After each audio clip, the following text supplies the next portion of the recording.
उठो, कोशिश करो, कोशिश करो, उठो, कोशिश करो। अभी नहीं होगा। सोनम उठो, सोनम, सोनम उठो, सोनम, सोनम।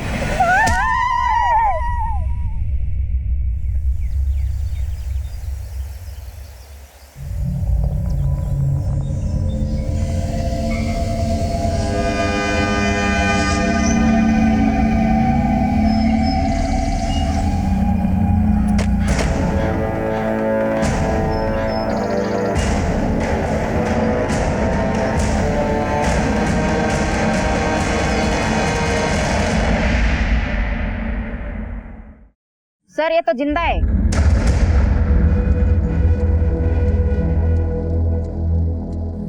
मनीष सर, इस लड़की को लेकर तुरंत हॉस्पिटल के लिए निकलो, इसे किसी भी हालत में बचाना ही होगा। Right sir.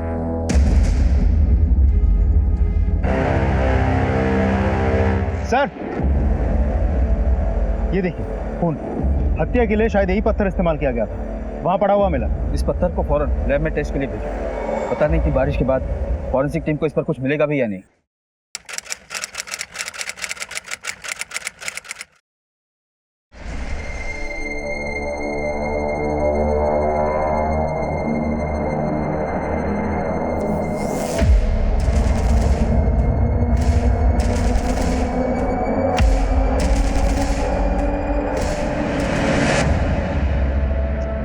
अभी आ गया ना। थाने के एंट्री रजिस्टर में साइन लो इसकी। कितनी बार बोले साहब, पढ़े लिखे नहीं है, अंगूठा चलेगा।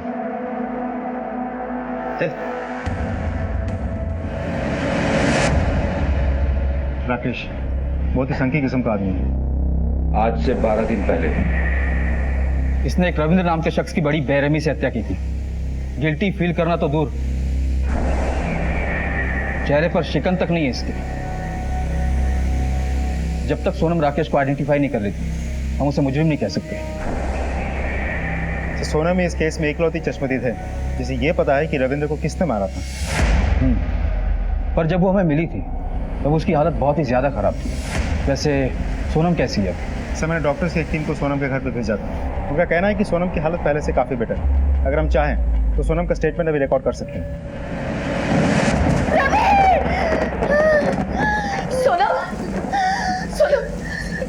क्या हुआ? क्या हुआ? फिर कोई डरावना ख्वाब देखा क्या?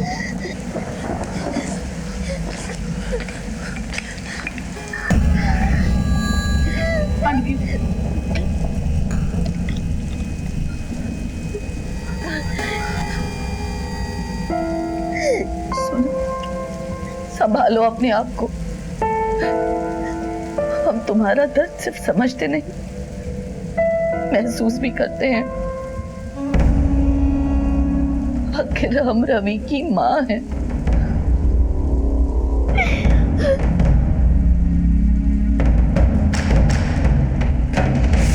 रविंद्र की मौत ने एक ऐसी कहानी की शुरुआत कर दी थी जिसके अंत तक पहुंचना इतना आसान नहीं था। हत्या को 13 दिन बीत चुके थे। रविंद्र के सारे रिश्तेदार रविंद्र के घर उसकी 13वीं पे इकट्ठा थे। कई परतों में लिपटी इस सनसनीखेज कहानी की तो ये महज शुरुआत थी। ओम शांति है, शांति है, शांति है। स्वर्गीय रविंद्र वर्मा जी की विधवा पत्नी आगे आई है और ये प्रसाद सब लोगों में बंटवा दीजिए।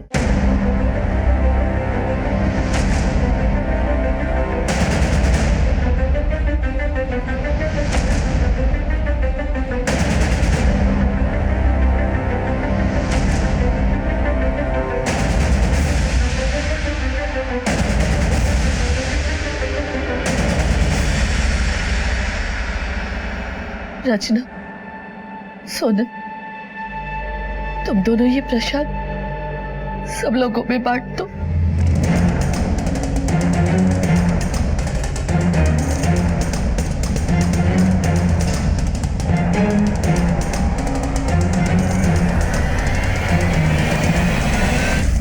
मैं शिमला मिर्च नहीं पसंद, हम नहीं खाएंगे। एक घंटा आप देंगे, चुपचाप खाओ। सोनम, परेशान करते। सोनम, बहू, सोनम को देखी? ना, हमने देखा। हमने उन्हें छत पर जाते हुए देखा। अच्छा। सोनम,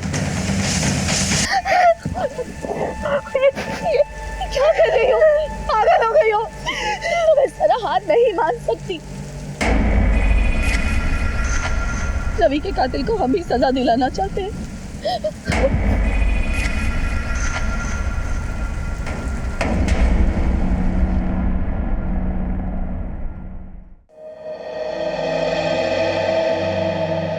सोनम, यहाँ कुछ लोग हैं, तुम्हें आइडेंटिफाई करके बताना होगा कि रविंदर को किसने मारा।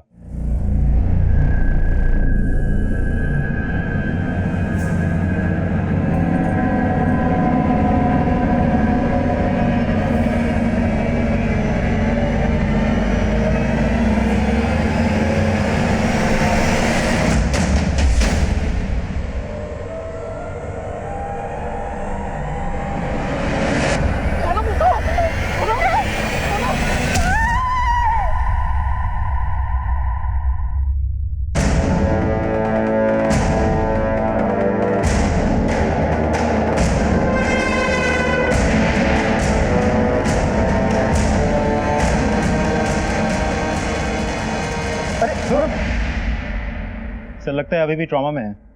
मनीष, सिर्फ सर्कमस्टेंशियल एविडेंस के बिना पर हम राकेश का कुछ नहीं बिगाड़ सकते।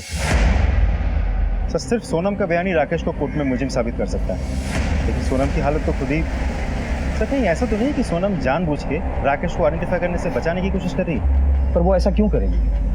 रविंदर और सोनम एक दूसरे से प्यार करते थे और भागकर शादी भी क्यों नहीं। और तो और रविंदर को राकेश ने सोनम की आंखों के सामने मारा था। सर अक्सर भाग के शादी करने वाले लोग शादी के बाद उल्टा एक दूसरे से भागने लगते हैं, तो ऐसा भी तो हो सकता है कि शादी के बाद इन दिनों में प्यार व्यार कुछ बचा ही ना हो। और जो क्राइम स्पॉट से हमें पत्थर मिला था, उस पर कोई फिंगरप्रिंट वगैरह? सर लैब में टेस्टिंग जारी, बहुत जल्द रिपोर्ट मिल जाएगी। गुड सर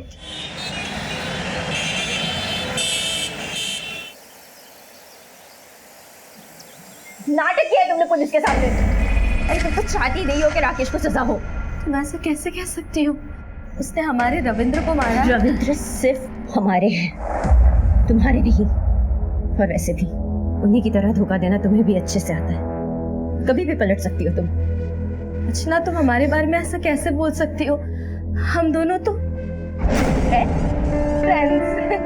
अच्छा हुआ तुम मिल गई, वरना हम तो इतनी टेंशन में थे कि कैसे लोग होंगे, कैसी जगह होगी। तुम भी मेरठ से, हम भी मेरठ से, बहुत मजा आएगा। सच में हम भी ना यहाँ बहुत बोर हो जाते थे, पर अब तुम्हारे जैसी साथी मिली है ना, हॉस्टल लाइफ के मजे हो जाने। हाँ। हमें क्या पता था कि जिसे हमने मदद का हाथ आगे बढ़ा के दिया, वो हमारा ही हाथ खींचकर हमारी ही जगह ले लेगा। सहेली से सौतन का सफर तुमने तय किया, हमारे ही सुहाग पर डाका डाल दिया तुमने।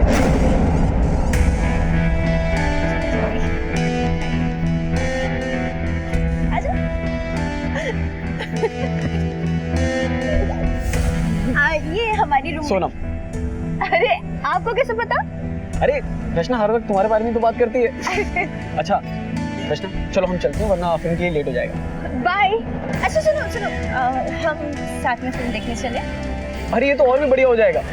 अरे आप दोनों जाइए ना, मैं कबाब में हड्डी नहीं बनना चाहती। कैसी बातें कर रही हो? देखो ज्यादा देर की ना तो सलमान की फिल्म है, फिर टिकट नहीं मिली तो हमें मत कहना। चलो चलो चल। अरे पता नहीं वो कौन सी मनहूस घड़ी थी कि हमने तुमको जाकर रविंद्र से मिलवा दिया। लोग तो अपने पैर पर कुल्हाड़ी मारते, हमने तो अपना पैर ही कुल्हाड़ी पर दे मारा। हमारा कोई मकसद नहीं था तुम्हारी सौतन बनना। ये सब किसी के हाथ में नहीं होता। ये रिश्ता कैसे बन गया पता ही नहीं चला। हम दोनों को एक दूसरे से प्यार कैसे हो गया कुछ पता ही नहीं चला। अरे झूठी हो तुम, एक नंबर की झूठी हो। रचना, दिन रात बहू को परेशान करना बंद करो। तुम्हें दिखाई नहीं देता वो कितनी तकलीफ में है? बेवकूफ बना रही है आप सबको। आप लोग को समझ में क्यों नहीं आता? एक शब्द भी और बोलने की जरूरत नहीं है। हमें सोनम पर पूरा भरोसा है, शायद तुमसे भी ज्यादा। चलो यहां से।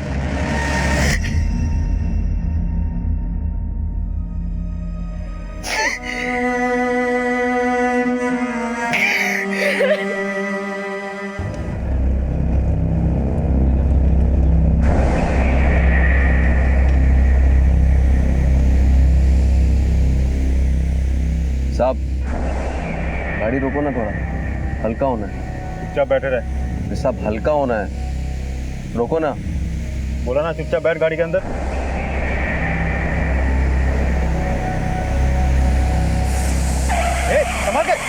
संभालो गाड़ी।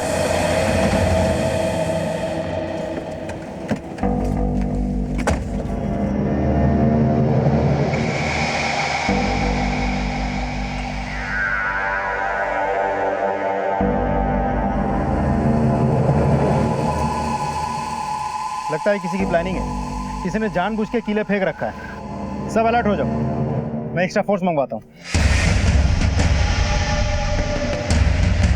हेलो,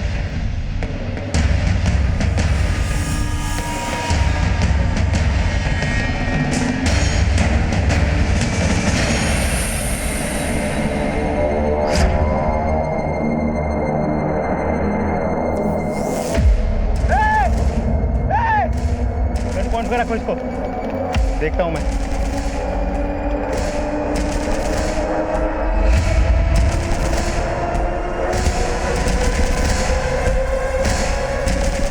बाहर निकल।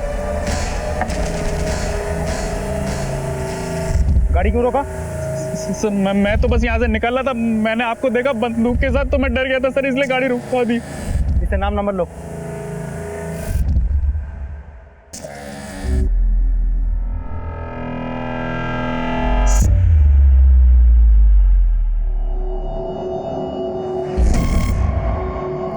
सब लोग के भाग्य।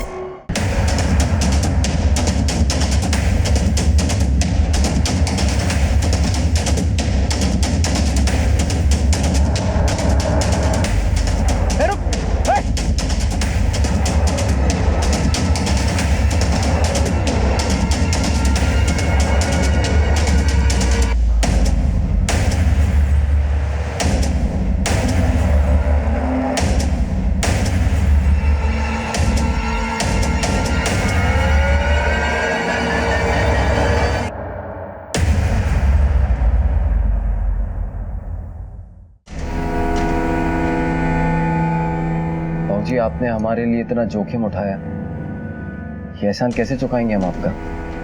तुम्हारे लिए तो हम सब अपने सर भी कटा सकते हैं। लोग भले तुम्हें खलनायक समझे, लेकिन हमारे लिए तुम ही हमारे नायक हो। अब एक बात ध्यान से सुनो, तुम्हारे लिए हमने छुपने का इंतजाम किया है। अब देर मत करो, अब तुम संभाल कर लेके जाना। जी बाबा जी।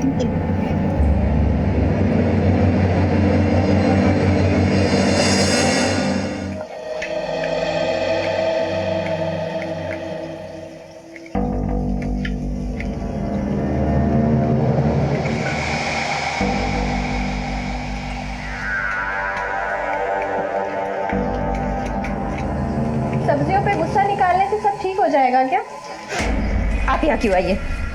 आप भी तो चुड़ैल की तरफ ही है ना?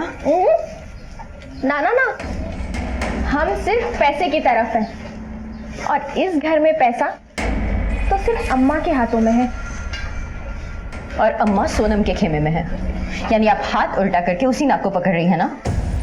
रचना, हम हाथ उल्टा नहीं कर रहे हैं, बल्कि हम अपना हाथ तुम्हारी तरफ बढ़ा रहे हैं।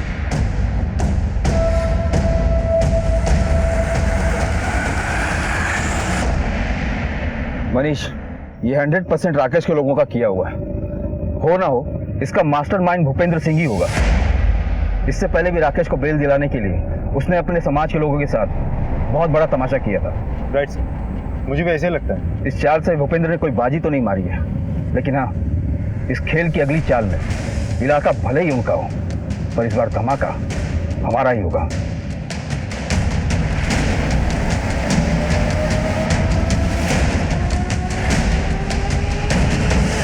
मैंने आपसे पहले कहा ना कि राकेश यहां नहीं आया है। भूपेंद्र सिंह, अगर मुझे एक भी सबूत मिला कि राकेश को भगाने में तुम्हारा ही हाथ है, तो याद रखना, इस उम्र में टूटा हुआ हाथ जुड़ेगा नहीं। तुमने एक अपराधी की मदद की है। कौन अपराधी? आप शायद भूल रहे हैं, आपकी हद सिर्फ आरोपी को पकड़ने तक की है। अपराधी कौन है इसका फैसला कोर्ट में होगा, और जिसका फैसला आने में भी सालों लग जाते हैं। राकेश हमारे लिए, हमारे समाज के लिए एक उदाहरण है। आप यहाँ अपना समय बर्बाद कर रहे हैं। ठीक है, पर तुम्हारे राकेश को कोर्ट में गुनहगार साबित करके हम इसी समाज में एक और भी बड़ा उदाहरण बनाएंगे। देखना।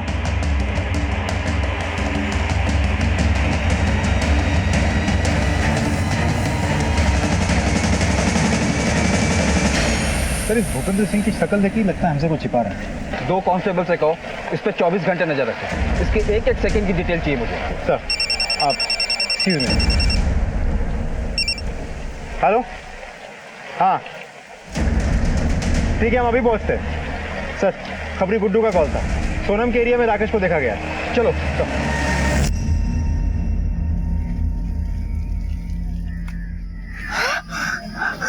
राकेश, ये क्या कर रहे तुम?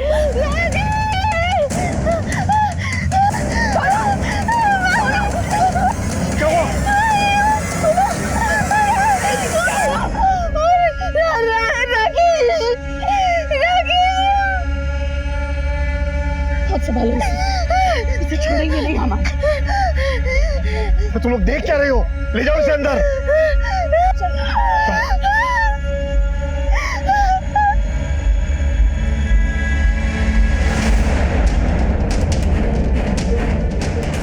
रुको, कहाँ जा रही हो तुम? क्या कर रही हो तुम? बोलो हमें। मुन्नी रुको, मुन्नी, मुन्नी क्या कर रही हो तुम? रुको मुन्नी, रुको। हम इस कुत्ते को छोड़ेंगे नहीं। आप उस तरफ देखिए, हम इस तरफ देखिए। पुलिस की गिरफ्त से भागकर सीधा सोनम के पास क्यों आया था? क्या सोनम की जान को भी खतरा था?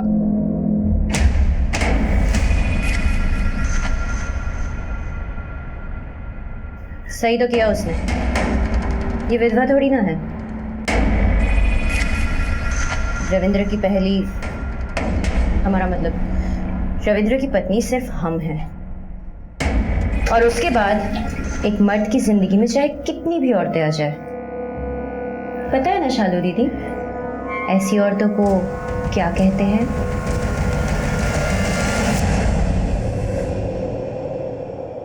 मुन्नी सुनो, क्या हुआ? मिला वो? भाग गया।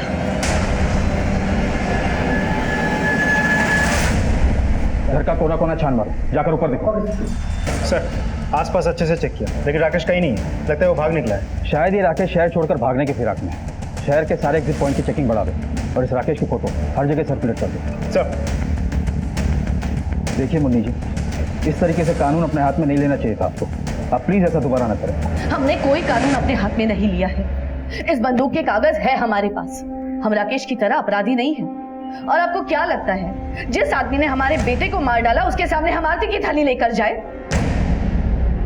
हमारे बेटे की आखिरी निशानी की रक्षा हम कर सकते हैं। हम सोनम से एक बार बात करना चाहते हैं। वो अपने कमरे में है, बहुत डरी हुई है। इस वक्त वो किसी से बात करने की स्थिति में नहीं है। ठीक है, हम उसकी सिक्योरिटी के लिए कांस्टेबल अलॉट करते हैं। सर, कहीं नहीं है। कांस्टेबल पांडे से कहो कि इनकी सिक्योरिटी के लिए यहीं रुके। ये राकेश यहाँ दोबारा आ सकता है। सर,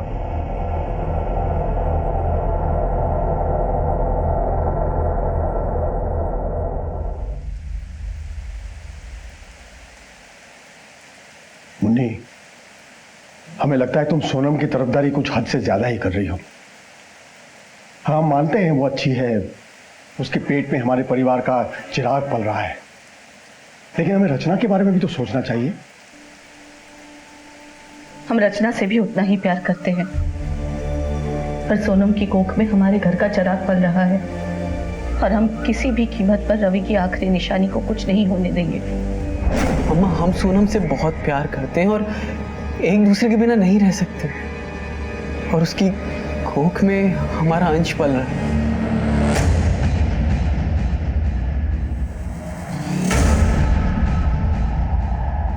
अम्मा, हमारी शादी हो चुकी है, अब तो उसे अपना लीजिए,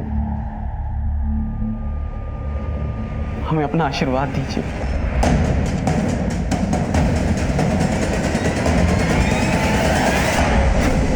बस हम रवि की इच्छा का ही मान रख रहे हैं।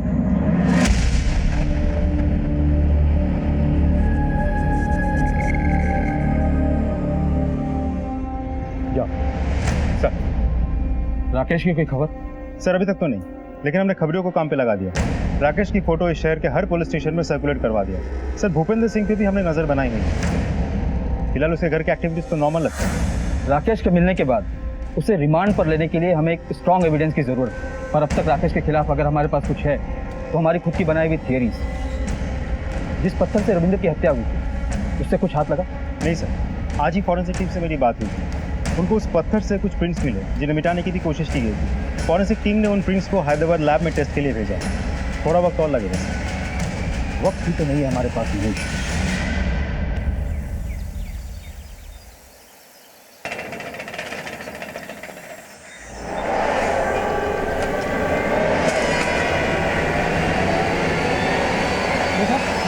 अरे खून! मुन्नी मासी! अरे अभी पुलिस रविंद्र के मामले को सुलझा भी नहीं पाई थी कि किसी ने बड़ी बेरहमी से सोनम का भी खून कर दिया था। क्या इन सब के पीछे राकेश ही था या मामला कुछ और ही था? मनीष सर, अगर इस जगह को गौर से देखो तो ऐसा लगता है कि किसी लोहे के औजार से इस पर हमला हुआ था, शायद कोई हथौड़ी वगैरह। फिलहाल ये तो पोस्टमार्टम रिपोर्ट के बाद ही पता चलेगा। सर अटैकर को पता था कि घर के बाहर हमारा एक कांस्टेबल ड्यूटी कर रहा था, इसलिए बड़ी चालाकी से पहले उसने उस कांस्टेबल पर हमला किया, अंदर आया और इसका खून कर दिया। ये फॉरेंसिक टीम और एम्बुलेंस कहाँ तक पहुंची? सर मैंने फोन कर दिया, बहुत जल्द पहुंचते होंगे। घर का कोना कोना छान मारो। सर हमें इसकी कोई जरूरत नहीं। अम्मा ये कहाँ कह रही है? मरहम पट्टी करवा लीजिए। मुन्नी जी, अगर आप चाहती हैं कि आपके बेटे और बहू के कातिल को सजा हो तो प्लीज ये मरहम पट्टी करवा लीजिए।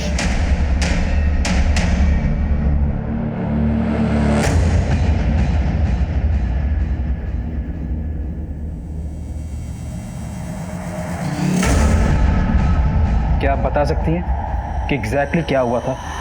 कल के सिंदूर वाले हादसे के बाद हमने तय किया कि हम हमारी बहू और उसके होने वाले बच्चे की हिफाजत के लिए हम रात को पहरा देंगे। इसीलिए हम रात को जगे हुए थे और अचानक सुबह सुबह के वक्त हमें आवाज आई।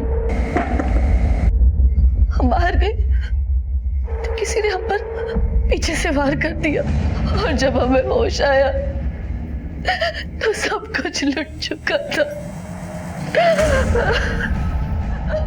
सर, कांस्टेबल पांडे जब घर के बाहर ड्यूटी कर रहा था तब उस पर हमला हुआ। पांडे, सर को बताओ। सर, रात को जब मैं पहरे पे था तो अचानक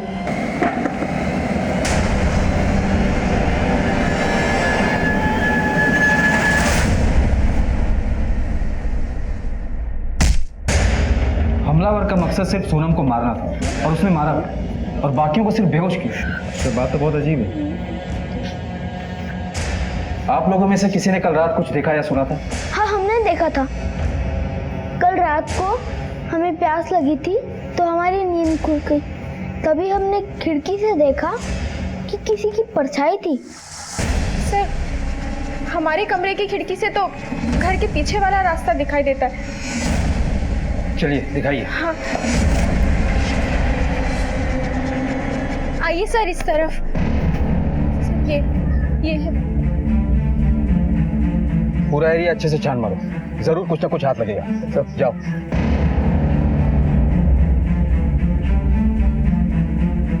सर,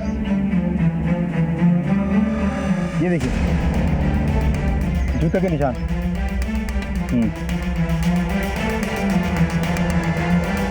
ये जरूर उस कातिल के जूतों के निशान है जिसने सोनम की हत्या की और फिर फरार हो गया।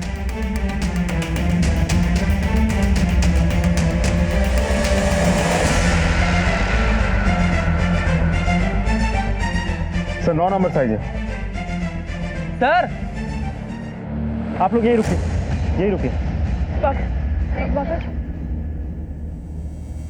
सर देखिए, हथौड़ी। तो कातिल ने मर्डर वेपन यहाँ फेंक दिया। इसे फॉरेंसिक के लिए भेजो। देखो फिंगरप्रिंट्स मिलते हैं क्या? सर आपको एविडेंस पाउच में। सर, सोनम की हत्या में मेरी शक की सुई बार बार राकेश की तरफ ही घूम रही है। हमें जल्द से जल्द इस राकेश को ढूंढ निकालना होगा। अगर ये काम उसने खुद नहीं किया तो उसके किसी हिमायती ने किया होगा। और ये भी हो सकता है कि घर का ही कोई फैमिली मेंबर इस राकेश से मिला हो और उसे सह दे रहा हो। इस घर की जो बड़ी बहू है शालू, उसका पति क्या है? सर उसका नाम है अजय। काम के सिलसिले में इन दिनों दिल्ली में रहता है। इस फैमिली में जितने भी जेंट्स मेंबर हैं, उनके जूतों के निशान और साइज को उस निशान और साइज से मैच करो। सर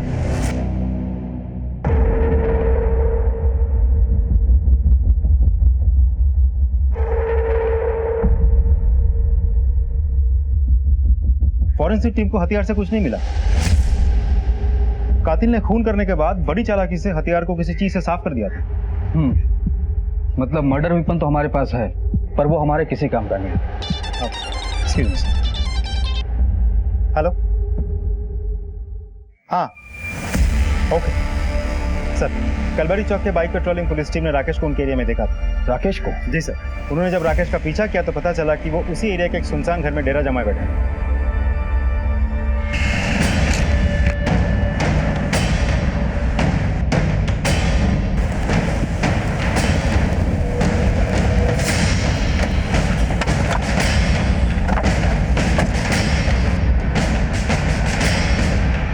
इस तरफ से।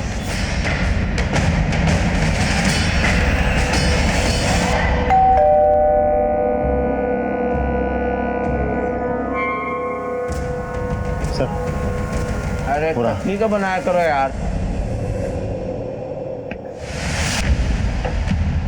बहुत आगा और भगाया। अब चल तेरे पैरों की मालिश करवाते हैं। साहब मैं तो पहले तूने रविंदर को मारा, फिर हमारी टीम को धोखा देकर भाग निकला। उसके बाद तूने सोनम और उसके कोख में पल रहे 3 महीने के बच्चे को भी मार डाला। कहा सोनम मर गई? साहब ये कैसे हुआ साहब? अब 1 मिनट भी वेस्ट किया ना तो तेरी खाल खींच लूंगा। चल बता, जब सोनम ने तुझे पिछली बार धोखा दिया था तब तो तूने उसे माफ कर दिया था। इस बार उसने ऐसा क्या किया कि तूने उसे जान से ही मार डाला? जितना मारना पीटना है मार लीजिए, लेकिन अब सच कह रहे हैं, हमने सोनम को नहीं मारा साहब। हम तो उसे बहुत प्यार करते हैं। फिर से शुरू मत होना। हमें पता है कि सोनम तेरी पत्नी थी,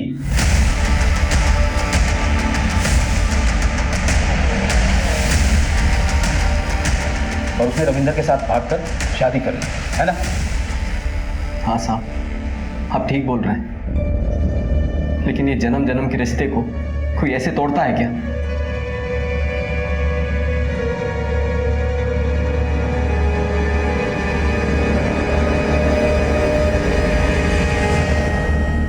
क्या हुआ? अभी हम इस सब के लिए तैयार नहीं हैं। दूर हटो हमसे। पापा ने भी एकदम अपने जैसा लड़का पकड़ा दिया।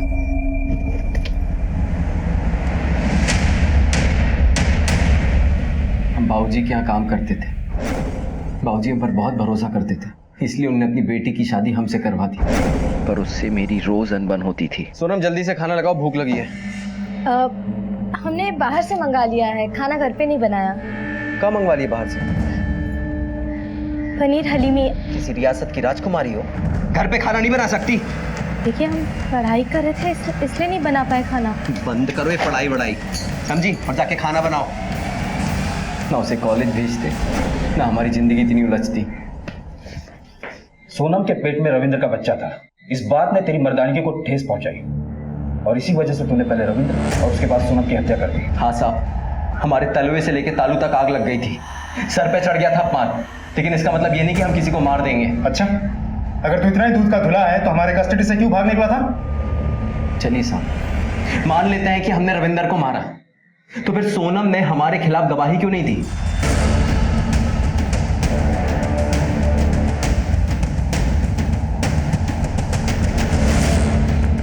क्योंकि वो जानती थी कि हमारा इन सबसे कुछ लेना देना नहीं है।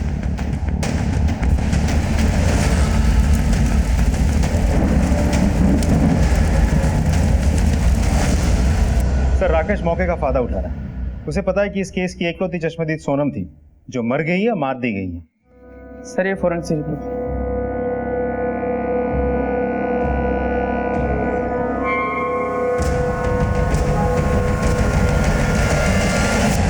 तेरे लिए अच्छी खबर नहीं है। जिस पत्थर से तूने रविंद्र की हत्या की थी उस पर तेरे उंगलियों के निशान मिल गए।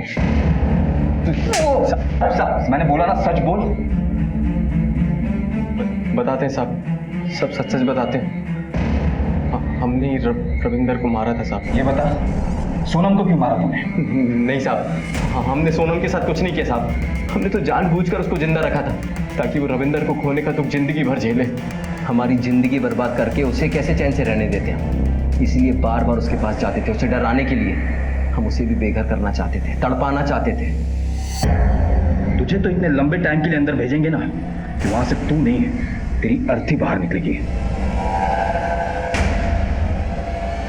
बहुत से लोग दुश्मन हो सकते हैं सोनम के। पिता भूपेंद्र सिंह, जिसके लिए उसका समाज, उसके लोग और उसका दामाद उसकी बेटी के ऊपर मायने रखता है। दूसरी ये रविंद्र की पहली पत्नी रचना, जिसकी जिंदगी में सोनम सौतन बनकर आई और उस घर में खास जगह बना रही थी आने वाले चिराग को जन्म देकर। इन दोनों के पास भी स्ट्रॉन्ग मोटिव है सोनम को मारने का। रविंद्र का बड़ा भाई अजय और भाभी शाली। अब रविंद्र तो रहा नहीं, उसके आने वाले बेटे को भी रास्ते से हटा दिया, तो सारी की सारी प्रॉपर्टी इन दोनों के पास ही आनी। मनीष सब एक एक करके सबको टटोलते हैं। हम यहाँ अपने दामाद राकेश को छुड़वाने में लगे हुए हैं और अब हम ही पर शक कर रहे हो? हमें यहाँ उठा कर लिया है। निकालो इन सबको बाहर। चलिए। आपका दामाद ही आपकी बेटी का कातिल हो सकता है, ये जानते हुए भी उसे छुड़वाना चाहते हैं आप? कौन सी बेटी साहब? हमारे लिए तो वो उसी रात खत्म हो गई थी जिस रात उसने किसी और के साथ मुंह काला किया था। पूरे समाज में सालों से बनाई हुई इज्जत को एक ही रात में मिट्टी पलीत कर दी। उसने सिर्फ राकेश ही नहीं, अपनी जिंदगी से जुड़े हुए हर एक शख्स के साथ धोखा किया है। और फिर दामाद ससुर मिलकर खून की होली खेलनी शुरू कर दी। दामाद ने बेटी के प्रेमी रविंद्र को मारा, बाप ने बेटी को मारा। सच बोल रहा हूं ना मैं? काश आपकी बात सच होती, लेकिन यह सच नहीं है। यकीन मानिए दरोगा साहब, अगर हमारी बेटी हमारे हाथ लग गई होती ना, तो इतना तय है कि अब बच नहीं पाती। और एक बात और बताएं, किसी को भी उठाकर लाने से पहले उसके खिलाफ पक्का सबूत और गवाह तो तैयार कर लेते। भूपेंद्र सिंह, इस चौकी से बाहर निकलकर जब तीसरी गली में घुसोगे तो वहां वकीलों की मंडी मिलेगी। ये ताव वहां दिखाना शायद कुछ काम हो जाए, क्योंकि उन लोगों की रोजी रोटी तुम जैसे लोगों से चलनी है। जाओ, लेकिन शहर मत छोड़ना। चलो रे। हमें पता था सर, आज नहीं तो कल आप हम पर शक जरूर करेंगे। हमारा और सोनम का रिश्ता ही कुछ ऐसा था। सर, आप लोगों को सोनम पर बहुत तरस आ रहा होगा ना, पर असल में तो आप लोगों को हम पर तरस आना चाहिए। अरे सोनम को छोड़िए, हमारे अपने पति ने हमें धोखा दिया था।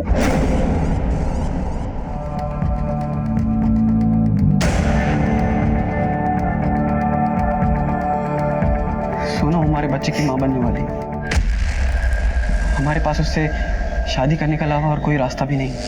तो ये सारा कुछ खिला रहे थे तुम दोनों हमारे पीठ पीछे, और ये सब इसलिए किया था क्योंकि हम आपको एक बच्चा नहीं दे सके। रचना, ऐसा नहीं है, तुम बिल्कुल गलत सोच रही हो। हमारी शादी हमारी माँ के कहने पे हुई थी, लेकिन हमें तुमसे कभी प्यार नहीं हुआ। प्यार तो बस हमें सोनम से हुआ। Hope you understand. और तुम्हें जैसे ही मौका मिला तुमने उसे मार दिया। पत्नी होने का हक तो उसने तुमसे पहले ही छीन लिया। रविंद्र की विधवा होने का हक भी वो तुमसे छीन रही। घर में तुम्हारे सास की लाडली थी, घर का चिराग जो उसकी कोख में थी। हम सच कह रहे हैं, हमने किसी की जान नहीं की। आपको क्या लगता है सर, ये सब रचना ने किया है? हमें जिन जूतों के निशान रचना के घर के पीछे से मिले थे, वो तो किसी मर्द के जूते के निशान लगते हैं। हो सकता है उसने किसी और की मदद ली हो। लेकिन सर, अब तक तो जूते के निशान सिर्फ राकेश से ही मैच हुआ। पर राकेश तो मान ही नहीं रहा, फिर कौन हो सकता है? साहब, जिस रोज हमने सोनम को सिंदूर लगाया था, उसी रोज हमने उसको धमकी दी थी कि अगर वो हमसे मिलने रात को नहीं आई तो हम रविंदर के पूरे परिवार को खत्म कर देंगे। जब उस रात हम उससे मिलने गए तब हमें पता चला कि वो हमें फंसाने के फुल जुगाड़ में है। राकेश, तुमने रवि को क्यों मारा? क्या बिगाड़ा था उन्होंने तुम्हारा? तुम अपने आप को पुलिस के हवाले क्यों नहीं करते?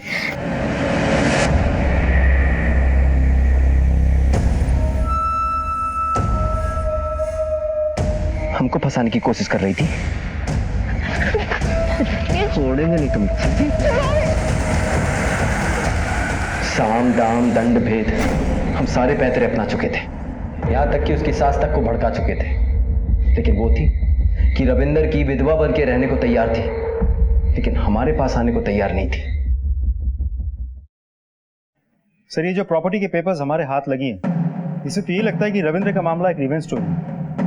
रविंद्र के मौत के बाद रविंद्र ने सारी प्रॉपर्टी उसके बच्चे के नाम, सोनम के पेट में पल रहे बच्चे के नाम कर दी थी।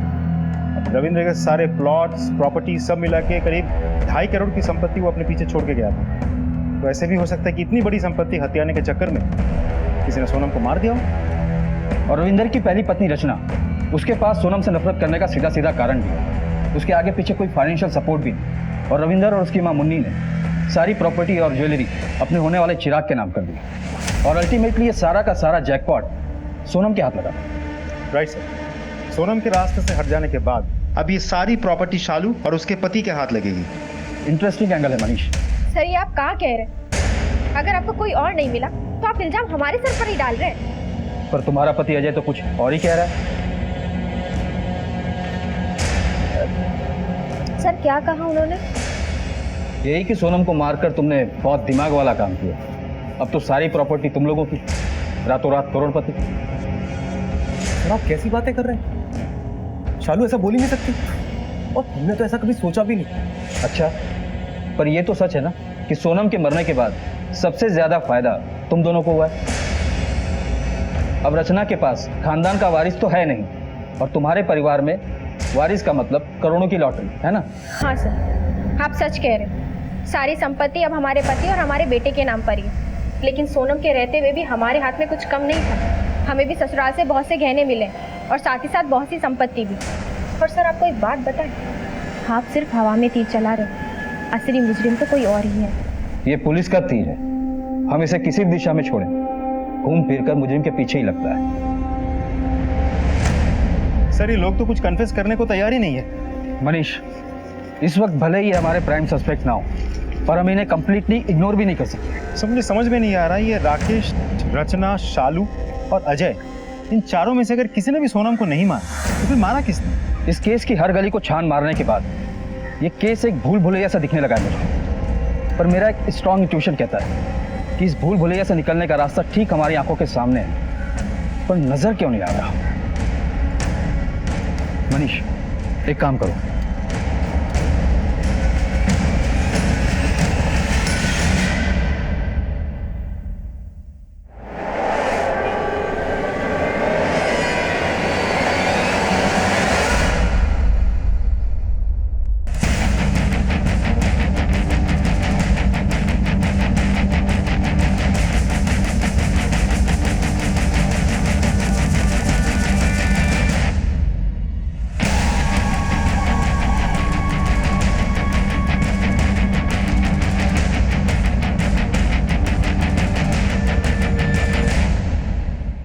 इस बार मेरा इंट्यूशन बिल्कुल सही निकला, इसलिए मैंने डॉक्टर से कहा कि तुम्हारे जख्म को चेक करें। आपका शक सही है सर। कांस्टेबल पांडे और सोनम के सर पे एक ही हथियार से वार हुआ है, हथौड़ी, और मुन्नी देवी के सर में पत्थर से मारा गया है। हमें तो तुम पर पहले ही शक था जब राकेश ने हमें बताया कि वो तुम्हें बहकाने की कोशिश कर रहा है, पर हमारे हाथ सबूत नहीं थे, इसलिए हमने तुम पर निगरानी रखी और तुम्हें रंगे हाथ पकड़ा। बताओ क्यों किया ये सब? क्या करते हैं? हम अपनी बहू रचना से बहुत प्यार करते हैं, फिर भी हमने सोनम को अपनाया। उसने हमारी बहू का घर तोड़ा, फिर भी उसे हमने अपने घर में जगह दी, क्योंकि उसके पेट में हमारे बेटे रवि का बच्चा पल रहा था, हमारा वंश। और उसने क्या किया? सोनम एक नंबर की धोखेबाज निकली। पहले उसने हमारे बेटे को धोखा दिया और अब वो हमें धोखा दे रही थी। कैसा धोखा? उस दिन जब राकेश हमारे घर में घुसा था तब उसने हमें सब कुछ बता दिया था। छोड़ेंगे नहीं आज तुम्हें हम। सोनम कभी तुम्हारे बेटे से प्यार नहीं करती थी, ये सब उसकी एक चाल थी ताकि तुम्हारी प्रॉपर्टी और सारी जमीनों पे कब्जा कर सके। सोनम हमारे बेटे से बेहद प्यार करती है, उसके पेट में हमारे घर का वारिस पल रहा है। तुम्हारे घर का? वो बच्चा हमारा है, और देख लेना एक दिन तुम्हारा सब कुछ छीनकर वो हमारे पास वापस आ जाएगी। और अगर अब भी यकीन नहीं है ना तो आज रात 1 बजे अपने घर के पीछे आ जाना, बाकी की पिक्चर तुम्हें वहीं दिखाते हैं। पहले तो हमें उसकी बात पर बिल्कुल विश्वास नहीं हुआ, पर बाद में हमने खुद अपनी आंखों से देखा। हमें बहुत गुस्सा आया, इसीलिए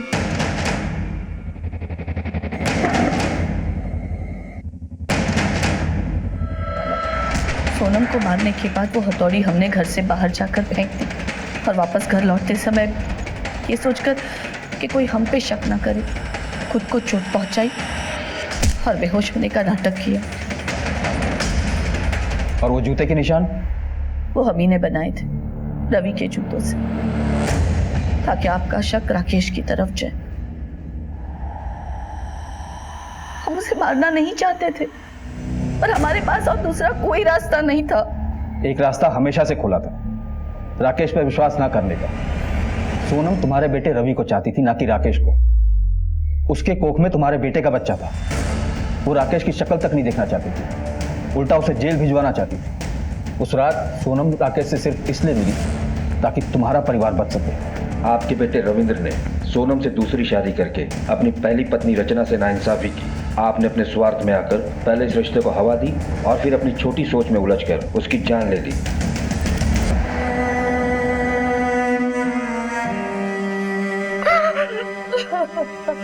जब रिश्ते निभाने मुश्किल हो जाते हैं तो इंसान उनसे निकलने के लिए अपने ही तरीके आजमाता है। यही हुआ राकेश, सोनम और रविंद्र के रिश्तों में। राकेश के बदले ने न केवल सोनम और उसके होने वाले बच्चे की जान ली, बल्कि अपनी फैलाई झूठी नफरत से मुन्नी देवी से हत्या जैसा अपराध भी करवा डाला।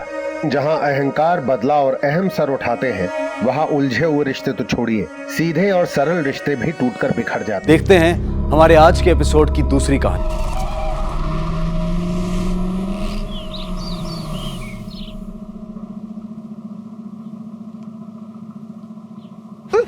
क्या हुआ? अरे रिया, रिया ध्यान से, गिर मत जाना। रिया चोट लग जाइए, आराम से रिया।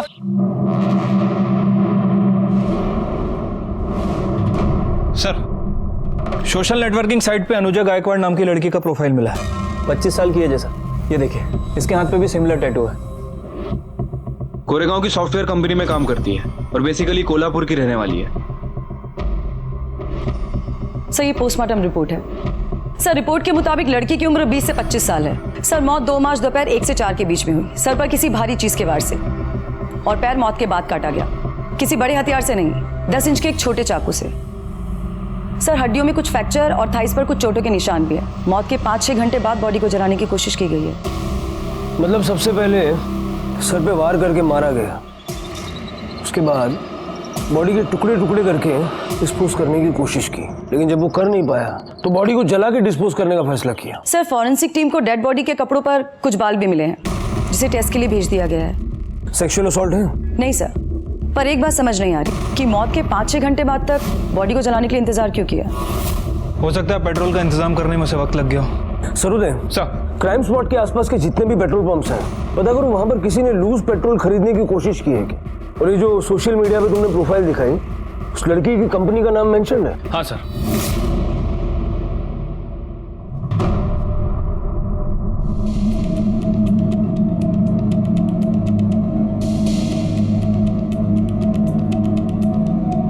सर, अनुजा तो पिछले 3 दिन से ऑफिस भी नहीं आई। हमने उसको कॉल भी किया था पर उसका फोन स्विच ऑफ आ रहा है। आपके पास उसके घर का एड्रेस तो होगा ही? Yes sir.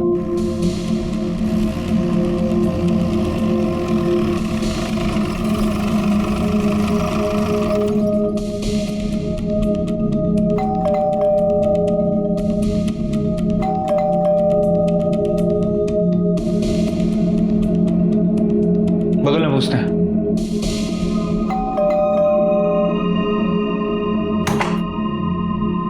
जी। 201 में जो लड़की रहती है, आप जानती हैं उसे? हाँ, अनुजा नाम की लड़की है। अभी 2 दिन पहले ही मैंने उसे सोसाइटी के बाहर देखा था। क्यों, क्या हुआ? आप ऐसा क्यों पूछ रहे हैं? वो अकेली रहती है या फिर किसी के साथ रहती है? जी, अकेली रहती है। इस घर का लैंडलॉर्ड कौन है? जी सर, ये घर मेरा ही है। अनुजा ने कुछ महीने पहले मेरा घर रेंट पे लिया था। ये देखिए एग्रीमेंट पेपर, इसके ऊपर उसका कोल्हापुर का परमानेंट एड्रेस भी है। अगं हो ग ताई, मी तुझ्याशी बोलते। मुझे भी पता है उसकी शादी की उम्र होती जा रही है। हो रही है? अरे निकली जा रही है। 25 की हो गई है वो। और देर की तो सारे अच्छे रिश्ते हाथ से निकल जाएंगे। हो ग, मैं उससे बात करती हूँ। ताई, मी तुझ्याशी नंतर बोलते।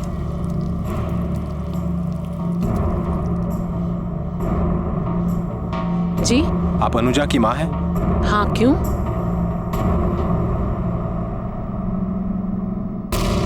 क्या? नहीं, नहीं हो सकता। मेरी अनुजा छोड़ के नहीं जा सकती। नहीं। हे देवा, मेरी अनुजा।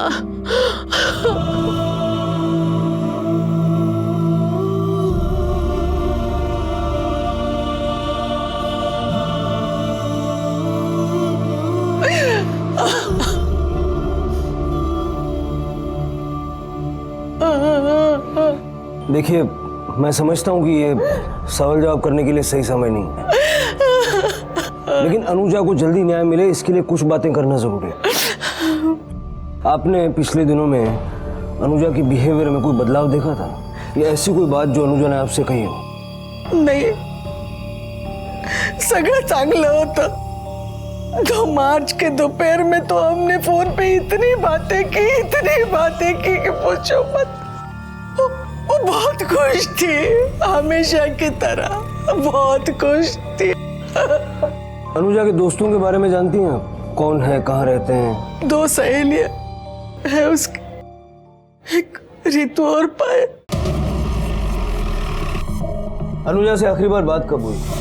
सर 2 मार्च को, क्योंकि लॉन्ग वीकेंड था और छुट्टी थी, तो वो अपनी माँ को सरप्राइज देने के लिए कोल्हापुर गई थी। हाय और हो गई पैकिंग? हाँ बस ऑलमोस्ट डन, थोड़ा ही बाकी है। यार आंटी तो तुझे देख के एकदम खुश हो जाएंगी ना। ऑफ कोर्स यार, ये तो उनकी जान है। और तू देखना, अगर ये कोल्हापुर से मेरे लिए वो चादर नहीं लेके आई ना, तो मैं तो उसकी जान ले लूंगी। यार तू उसके लिए चादर ला सकती है तो प्लीज आंटी के हाथ के बना हुआ अचार प्लीज लेके आना। Okay okay okay relax. तुम लोगों की लिस्ट तो खत्म ही नहीं हो रही। अभी के लिए मैं फोन रखती हूँ, 1 घंटे में निकलना है, पैकिंग भी बाकी है। ठीक है, I'll catch you later। किस टाइम बातचीत हुई थी आप दोनों की? सर 12 बजे के आसपास। अनुजा ने बताया था वो कोल्हापुर कैसे जा रही है? हाँ सर, बस से जाने वाली थी। आप लोग अनुजा को कैसे जानते हैं? मतलब पहली बार कहाँ मिले थे? सर जब मैं पुणे शिफ्ट हुई थी तो मैं, अनुजा और पायल एक ही साथ एक ही फ्लैट में रहते थे, लेकिन जब अनुजा की जॉब लगी तो उसे गोरेगांव शिफ्ट होना पड़ा, क्योंकि उसका ऑफिस घर से बहुत ज़्यादा दूर था, तो उसने एक नया फ्लैट ले लिया था। सर जब वो शिफ्ट हुई हम बहुत इमोशनल हो गए थे। वो थी ही इतनी अच्छी, सबकी मदद करना, सबका ख्याल रखना उसकी आदत थी।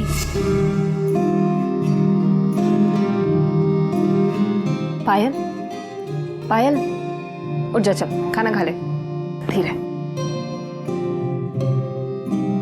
कैसे खाओ यार, बिल्कुल मन नहीं है। अरे मन नहीं क्या? 2 हफ्ते के बाद एग्जाम है तेरा, खाना नहीं खाएगी तो बीमार पड़ जाएगी, और उसके बाद दवाई भी लेनी है। नहीं प्लीज, बिल्कुल मन नहीं है। अरे नहीं क्या? अनुजा का कोई अफेयर था? मेरा मतलब है बॉयफ्रेंड वगैरह। सर उसने कभी कोई जिक्र नहीं किया था, लेकिन वो अपनी लाइफ और करियर को लेके बहुत ज्यादा सीरियस थी। कभी किसी से कोई लड़ाई झगड़ा वगैरह? नहीं सर, ऐसा तो कभी कुछ नहीं हुआ। किसी से कोई अफेयर नहीं था, कोई लड़ाई झगड़ा नहीं, कोई सीरियस मैटर नहीं था, फिर भी किसी ने उसे बेरहमी से मार दिया। सर वो 6 महीने पहले उसके साथ कुछ प्रॉब्लम हो गई थी। क्या हुआ? सर एक कैब ड्राइवर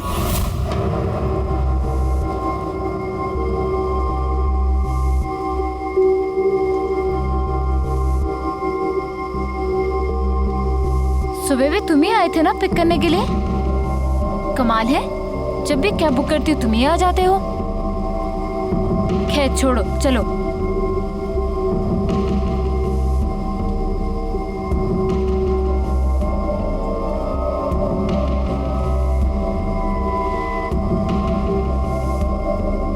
मैडम आप अकेली रहती हो? What? तुम कहना क्या चाहते हो? नहीं बस सोचा जाते जाते थोड़ी बातचीत हो जाएगी, ऐसे ही टाइम पास। गाड़ी रोको। यहाँ मैडम आपका घर तो अभी दूर है। गाड़ी रोको, I said stop the car. अरे मैडम क्या हुआ? अगर आपको बुरा लगा तो माफ करना, लेकिन ऐसे मत उतरो। Stop the car. अरे मैडम आप बेकार में डर रही हैं, मैं थोड़ी कुछ कर रहा हूँ। सर अनुजा को ये बात समझ आ गई थी कि वो आदमी उसको स्टॉक कर रहा है। रेगुलरली वो उसको घर के नीचे लेने के लिए आता था और छोड़ने के लिए आता था। एक दिन वो घर के नीचे आया और उसने कैब में बैठने के लिए बोला, तो अनुजा ने उसको मना कर दिया और उसकी कंपनी में कंप्लेंट कर दी, तो उसको कंपनी से निकाल दिया गया।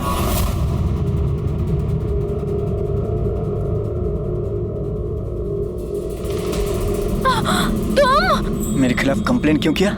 सिर्फ तुम्हारी वजह से मेरी नौकरी चली गई। क्या किया था? कोई बदतमीजी किया था? कभी छेड़ा था? कभी छुआ था क्या? देखो, बकवास बंद करो और दूर रहो मुझसे। जाओ जाओ यहाँ से। दूर तो नहीं, अभी पास आके दिखाऊंगा, सबक सिखाऊंगा मैं। अनुजा मैडम, क्या हुआ? सब ठीक है ना? अभी तो तू बच गई, लेकिन ये मत समझना कि हमेशा बच जाएगी। कीमत तुझे चुकानी पड़ेगी कीमत। उस आदमी का नाम, नंबर या फिर गाड़ी का नंबर बता सकती है? नहीं सर, हमारे पास तो कुछ नहीं है, लेकिन इस इंसिडेंट के होने के बाद अनुजा ने पुलिस स्टेशन में जाके कंप्लेन किया था, तो शायद आपको उनके पास से रिकॉर्ड मिल सकता है। कौन से पुलिस स्टेशन में कंप्लेन की थी? Goregaon park police station. उठा रे, गोरेगांव पार्क पुलिस स्टेशन से कंप्लेन की कॉपी लो और कैब ड्राइवर से पूछताछ करो। तब तक हम पता करते हैं कि अनुजा कौन सी बस से कोल्हापुर जाने के लिए निकली थी। ये भी देखना है कि वो बस से गई भी थी या नहीं, या फिर रास्ते में कहीं हाईवे पर बस से उतर गई थी। हाँ साहब, अनुजा मैडम 1 बजे निकली थी, मैंने उन्हें जाते हुए देखा था। इतने यकीन से कैसे कह सकते हो कि 1 ही बजा था? सर, मैंने उस दिन हाफ डे छुट्टी ली थी। जब मैं 1 बजे आ रहा था तो अनुजा मैडम बाहर जा रही थी। कोई था उसके साथ? नहीं सर, कोई नहीं था। मैम, अनुजा मैम ने कोल्हापुर के लिए टिकट तो बुक कराई थी, पर वो आई नहीं, इसलिए उनकी वो सीट हमने किसी और को दे दी। अनुजा अपनी बिल्डिंग से टाइम पर निकली थी, लेकिन बस में नहीं बैठी। अनुजा के घर से बस स्टॉप की दूरी सिर्फ 5 मिनट है, और वो रास्ता भी चहल पहल वाला। कोई जबरदस्ती अनुजा को अपने साथ ले जाए, थोड़ा मुश्किल है। सर, हो सकता है अनुजा किसी जान पहचान वाले के साथ गई हो, शायद इसीलिए किसी ने ना देखा हो। वर्षा जी सर। अनुजा के कॉल रिकॉर्ड्स निकलवाओ, देखो उसका फोन कब और कहां स्विच ऑफ हुआ, और उस दिन उसने किस किस से बात की। और जरा ये भी पता करो कि आमतौर पर रेगुलरली वो किन किन लोगों से बात किया करती थी, फ्रेंड्स, फैमिली, बॉयफ्रेंड वगैरह। जी सर। सूर्यदेव सर, उसके ऑफिस से पता करना होगा। हो सकता है जिसको हम ढूंढ रहे हैं उसके ऑफिस में छुपा बैठा होगा। सर, अनुजा का रिकॉर्ड बहुत ही अच्छा था, कुछ भी अनयूजुअल नहीं था। बहुत ही मेहनती लड़की थी। इनफैक्ट कुछ दिन पहले ही उसका प्रमोशन भी हुआ था। सर, अनुजा बॉस ही नहीं बल्कि एक बहुत अच्छी इंसान भी थी। हमेशा हेल्प करने के लिए रेडी रहती थी वो, और उसने कभी हमें बॉस की तरह ट्रीट ही नहीं किया। मैम, वो मुझे 2-3 दिन की छुट्टी चाहिए थी। मॉम डैड पुणे आ रहे हैं और मैं पूरा 1 साल बाद उनसे मिलने वाला हूँ। क्या बात है, फैमिली हॉलीडेज। अरे वाह, एक काम करो, तुम जाओ, आई विल हैंडल। पर हाँ, 3 दिन से ज्यादा बिल्कुल भी नहीं हो। No problem ma'am, thank you. Have fun. जैसे जैसे पुलिस की जांच आगे बढ़ रही थी, यही सामने आ रहा था कि अनुजा वाकई बहुत अच्छी, समझदार और मजबूत इरादों वाली लड़की थी। पर सवाल ये था कि इतनी अच्छी और आदर्श लड़की के साथ इतनी बेरहमी क्यों बढ़ती गई? क्यों और किसने उसे इतनी भयानक मौत दी? इन सवालों की खोज में पहला संदिग्ध कैब ड्राइवर सलीम सामने आया।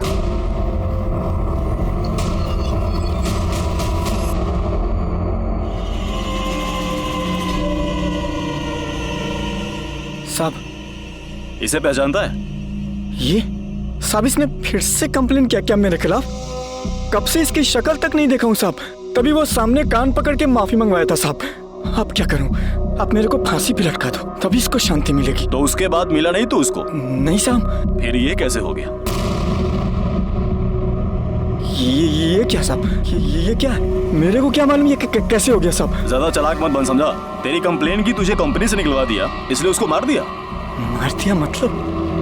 मर गई वो साहब? मैं इसको प्यार करता था साहब, मैंने नहीं मारा, सच बोल रहा हूँ साहब। तू प्यार करता था, वो कंप्लेन करती थी। इधर क्या लिखा हुआ है? सब मेरे को मालूम है साहब। टैक्सी ड्राइवर को कोई भी पढ़ी लिखी लड़की नहीं मिलेगी, सबको रईसी चाहिए। और वैसे भी इसके आगे पीछे घूमने वाले और भी हैं। और भी मतलब? साहब, मैं जब उस दिन ऑफिस में गया उसको, तो मैंने देखा एक लड़का गाड़ी से आया। हाय अनुजा। अरे कैसे हो तुम? मैं मस्त। किधर, घर ही जा रही हो ना? हाँ। चलो मैं छोड़ता हूँ। अरे मेरी कैब आ रही है। अच्छा, कैब आ रही है तो शाम को मिलते हैं। पक्का? ठीक है, कैब आ गई। चलो बाय। अब तू अपनी जान बचाने के लिए झूठी कहानियां सुनाएगा और हम तेरा यकीन कर लेंगे? हाँ? साहब, मैं झूठ नहीं बोल रहा हूँ साहब, यकीन करो, सच बोल रहा हूँ साहब। उसकी कद काठी, शक्ल, हुलिया बता चल। साहब, जब मैं उसे उस दिन लेने गया ऑफिस तो बारिश हो रही थी। उसने रेनकोट पहना था और लाल कलर का हेलमेट पहना था, तो शक्ल दिखाई नहीं दिया। बैठा था इसलिए कद काठी भी मालूम नहीं चला साहब। बहुत सहूलियत से झूठ बोल रहा तू। 2 तारीख को 12 से 2 के बीच कहाँ था? साहब मैं अब ऑटो चलाता हूँ, जहाँ का भाड़ा मिलता है वहाँ जाता हूँ। कहाँ था ये साफ साफ याद नहीं है, लेकिन इतना याद है कि ड्यूटी पर था। अभी यहाँ से छोड़ रहा हूँ, लेकिन ये अपना ऑटो चलाते चलाते शहर से बाहर मत चला जाना, समझा? ठीक है साहब। जा यमुना चल।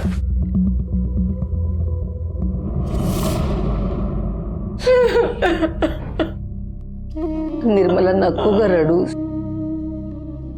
जाने वाला तो चला गया, अब रोने से क्या फायदा। मैंने उसे कितनी बार कहा कि एक ही शहर में रहकर अलग अलग रहने से क्या मतलब, हमारे साथ रहने को आ, पर नहीं, उसे आजादी चाहिए थी। ताई, अब मेरी बेटी मर चुकी है, अब उसके बारे में बुरा तो मत बोलो। नहीं निर्मला, मेरे कहने का ये मतलब नहीं था, गलत मत समझना। अगर आज वो हमारे साथ होती थी तो ये दिन तो नहीं देखना पड़ता था ना। मामी थोड़ी चाय पी लो। नको मला, अरे पूरे दिन से आपने कुछ भी नहीं खाया है, थोड़ी चहा घे म्हणजे बरं वाटेल। नको मला। विक्रम चाह तिकडे ठेव, मैं बाद में इसे पिला दूंगी। ठीक। मेरी अनुजा,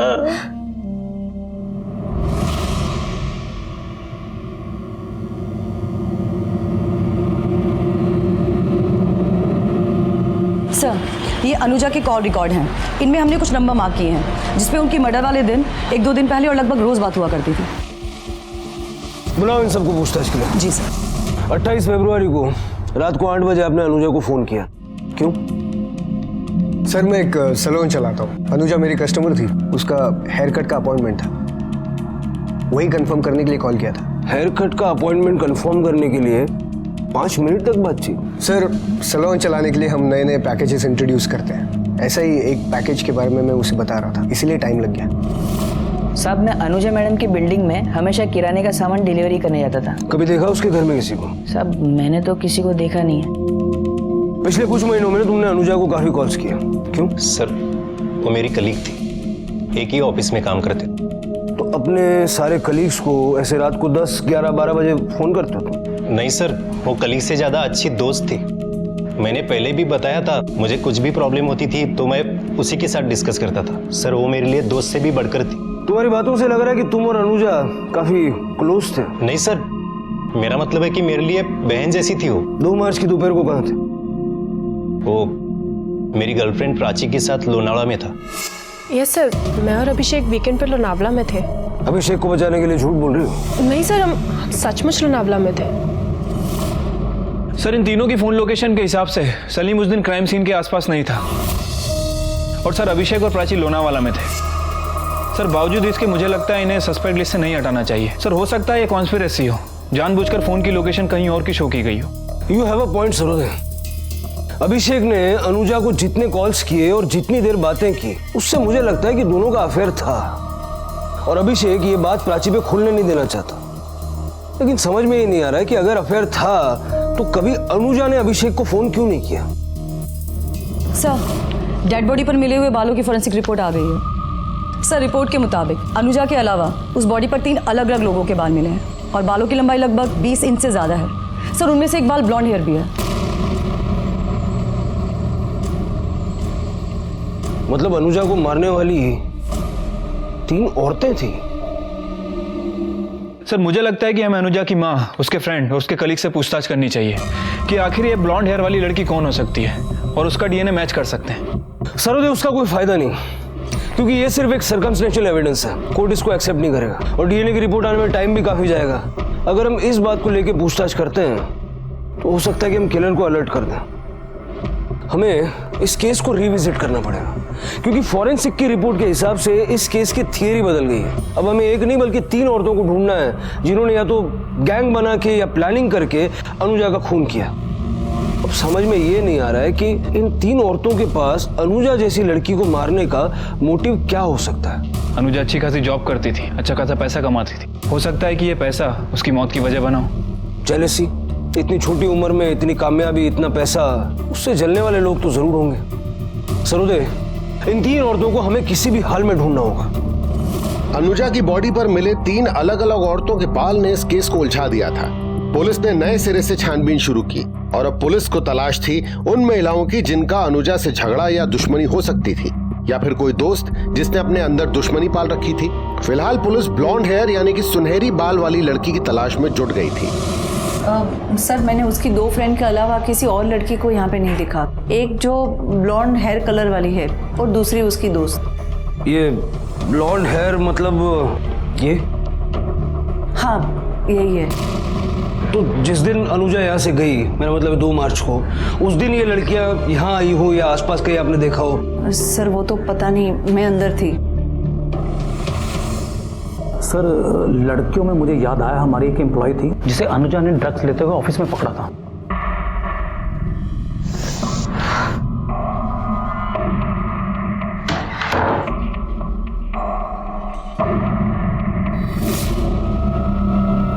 क्या? मैं वो महक, तूने फिर से ड्रग्स लिया है? नहीं महक, मैंने 2 बार ऑलरेडी तुम्हें पकड़ा था। This is your 3rd time. मुझे लगा कि तू सुधर जाएगी, पर मुझे लगता नहीं तू सुधरेगी। What are you doing? I think I have to complain. No please आज ही लास्ट टाइम था, इसके बाद आई प्रॉमिस ऐसा कभी नहीं होगा। रिलैक्स। तुम्हें ऑफिस की नहीं, रिहाब की जरूरत है, ओके? उसी वक्त महक को नौकरी से निकाल दिया गया। वो ऑफिस से तो चली गई पर बाहर जाकर अनुजा का वेट करने लगी। ये बात आपने हमें पहले क्यों नहीं बताई? सर ये इंसिडेंट ऑलमोस्ट 1 साल पुराना है, याद नहीं रहा होगा, लेकिन आज जब आपने फीमेल्स के बारे में पूछा जिनका अनुजा के साथ कोई झगड़ा हुआ हो तो मुझे महक याद आ गई। महक का एड्रेस है आपके पास? हाँ सर। पता नहीं सर ये बोलना चाहिए कि नहीं, लेकिन प्राची का भी अनुजा से झगड़ा हुआ था। अनुजा तुम्हें प्रोजेक्ट रिपोर्ट मेल की है, just check it once. Okay listen, मैंने सुना है कि अभिषेक जॉब स्विच कर रहा है। वहाँ? अच्छा ये बात तुम मुझसे पूछ रही हो? क्यों? कल जब सारी रात अभिषेक के साथ फोन पे गप्पे लड़ा रही थी तो उसने नहीं बताया तुम्हें? ओह आई एम सॉरी, काम की बातें हो रही होंगी है ना? अच्छा ऐसा क्या चल रहा है तुम दोनों के बीच में कि आधी रात को फोन करने की जरूरत पड़ती है? हाँ तुम क्या टीम के सारे लड़कों को आधी रात को फोन करके अपडेट लेती हो, या ये बहाना सिर्फ अभिषेक के लिए बचा के रखा है? प्राची, अभिषेक सिर्फ मेरा दोस्त है और तुम्हारा दिमाग खराब हो गया। सबसे पहले जाके इलाज कराओ, समझी? इलाज तो अब मैं करूंगी। कब हुआ था झगड़ा इनका? अभी 1 हफ्ते पहले। अनुजा और रितु की दोस्ती कैसी थी? अच्छी थी, चांगली मैत्री होती, काफी सालों से दोस्ती थी उनकी। मुझे वो लड़की बिल्कुल पसंद नहीं थी, पता नहीं अनुजा ने क्या देखा था उसमें। क्यों, आपको क्या प्रॉब्लम थी? सर वो लड़की घर पे आती थी ना, इतने छोटे छोटे कपड़े पहन के आती थी। 24 तास उसके मुंह को सिगरेट की बास आती थी, और एक दिन तो वो दारू पी के भी आई थी।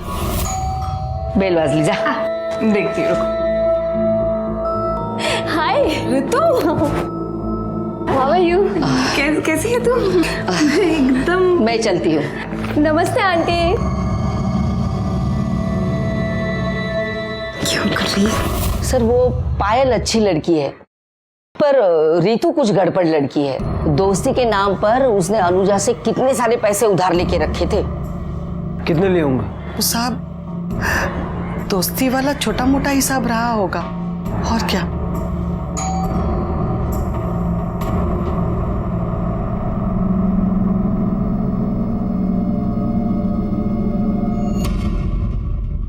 उसने रेनकोट पहना था और लाल कलर का हेलमेट पहना था। ये कौन है? माझा मुलगा विक्रम, अनुजा का बड़ा भाई।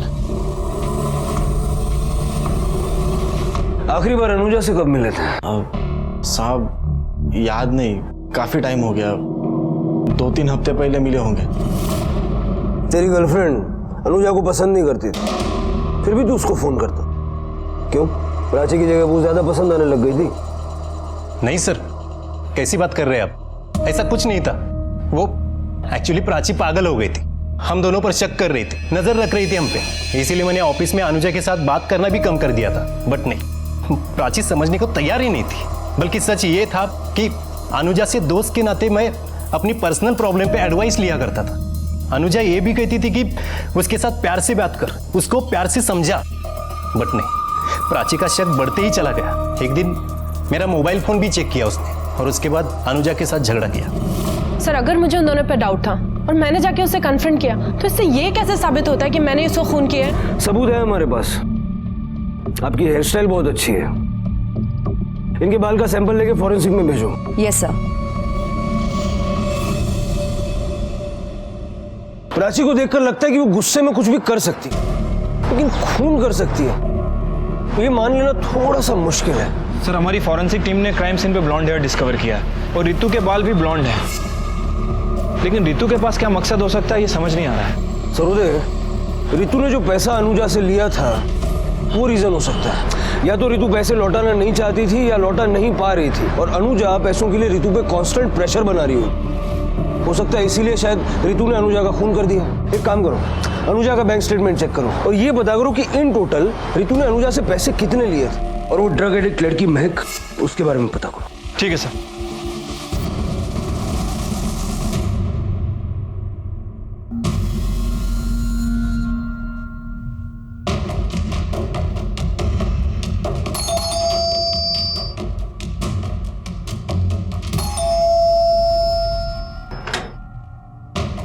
महक को बोला ये कुछ बात करनी है। सर मेरी महक तो पिछले 4 महीनों से रिहैब सेंटर में है।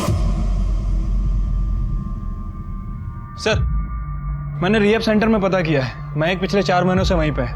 और सर तनुजा की बैंक स्टेटमेंट सर इसके हिसाब से उसने रितु के अकाउंट में 43,000 रुपए ट्रांसफर किए थे। सर 43,000 रुपए के लिए कोई मर्डर कर सकता है? सरोदे, मामला जब पैसों का होता है कुछ भी हो सकता है। सर मैं मानती हूँ कि मैंने उससे पैसे लिए थे, पूरे नहीं पर 14,000 रुपए उसके वापस भी किए थे उसके गायब होने के 2 दिन पहले। और सर मैं उसके बाकी के पैसे उसको वापस करने ही वाली थी। तुम कह रही हो कि तुमने उसके पैसे लौटा दिए, लेकिन उसके बैंक अकाउंट में ऐसी कोई एंट्री नजर नहीं आ रही। सर मैंने उसे कैश दिया था। ये तुम्हारे लिए। Thank you. और ये तेरे लिए। अनुजा ये ले तेरे 14,000 और बाकी के पैसे ना मैं तुझे बहुत जल्दी लौटा दूंगी। पर थैंक्स यार मुझे सपोर्ट करने के लिए। अरे पागल हो गई है क्या? और मैं तो कहती हूँ अभी जरूरत है तो रख ले, बाद में दे देना। मेरे पास आ गए, तू रख। पक्का? हाँ पक्का।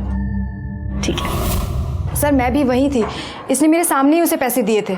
झूठ मत बोलो, हमारे पास रितु के खिलाफ एविडेंस है कि कत्ल के वक्त वो वहां मौजूद थी। एविडेंस है मतलब? तुम्हारा बाल मिला है क्राइम सीन पे। सर आपको कोई गलतफहमी हुई है। 2 मार्च को रितु मेरे साथ थी तो सेम टाइम पे वो वहां कैसे हो सकती है? वैसे इसके अलावा एक और लड़की भी थी वहां पर। सर आप कहना क्या चाहते हैं कि हम दोनों ने मिलकर अनुजा को मारा है? सर हम ऐसा क्यों करेंगे? अपनी बेस्ट फ्रेंड को क्यों मारेंगे? पैसों के लिए। 2 साल पहले तुमने उससे उधार लिया, उसमें से थोड़ा लौटाया, वो भी कैश, जिसका कोई प्रूफ ही नहीं। सर ऐसा भी तो हो सकता है उसका किसी के साथ झगड़ा हुआ और उसने उसका खून कर दिया।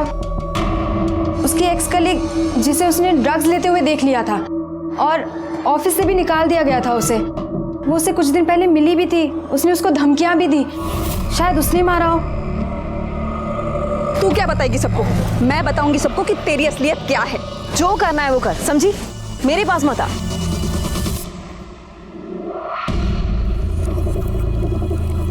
कौन थी वो? इतना चिल्ला क्यों रही थी? वो मेरी पुरानी कलीग थी, उसको मैंने ड्रग्स लेते हुए पकड़ा था ना और कंप्लेन की थी। क्या नाम था उसका? महक। महक? लेकिन वो कैसे हो सकती है? वो तो रिहैब सेंटर में है। ये थी? नहीं सर ये नहीं थी, उसकी एज 30 के आसपास होगी। कुछ शक्ल हुलिया याद है उसका? नहीं सर शक्ल तो नहीं देखी, पर उसके पास एक व्हाइट सेडान थी जिसके ऊपर कार रेसिंग का स्टिकर लगा हुआ था। उस गाड़ी के बारे में और डिटेल्स बताओ। अनुजा ने पायल से झूठ क्यों बोला कि उस दिन झगड़ा करने वाली लड़की महक 4 महीने से रिहैब में है? मतलब अनुजा का झगड़ा महक से नहीं हुआ तो किससे हुआ? और अगर इन दोनों की बात मान लें तो रितु ने पैसे लौटा दिए थे जो अनुजा के घर में होने चाहिए। अनुजा का घर चेक करो, अगर पैसे मिलते हैं तो ये दोनों सच बोल रही हैं। ठीक है सर।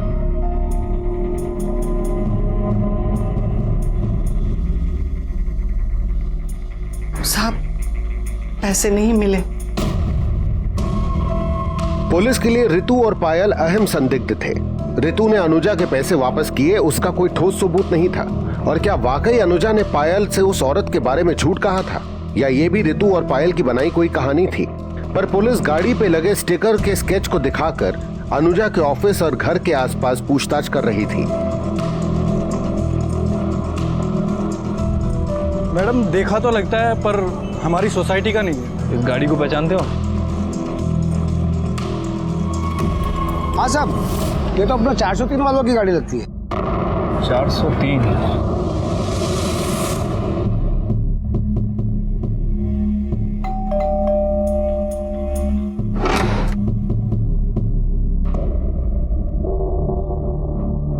सर मैं सैलून चलाता हूँ, अनुजा मेरी कस्टमर थी। कौन है कुणाल? सर अनुजा के साथ मेरा झगड़ा नहीं हुआ था, आर्ग्यूमेंट हुआ था। किस बात पे?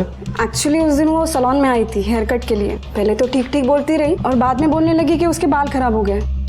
सर जिससे मिलती जहाँ जाती सबको यही बोल रही थी कि मेरे सैलून में कोई ना आए। हर जगह पे बदनामी कर रही थी सर। मेरे कितने सारे कस्टमर्स ने मुझे आके ये बात बताई। मैंने पहले तो सोचा कि जाने दो, बाद में वो उस दिन मुझे वो रास्ते में मिल गई।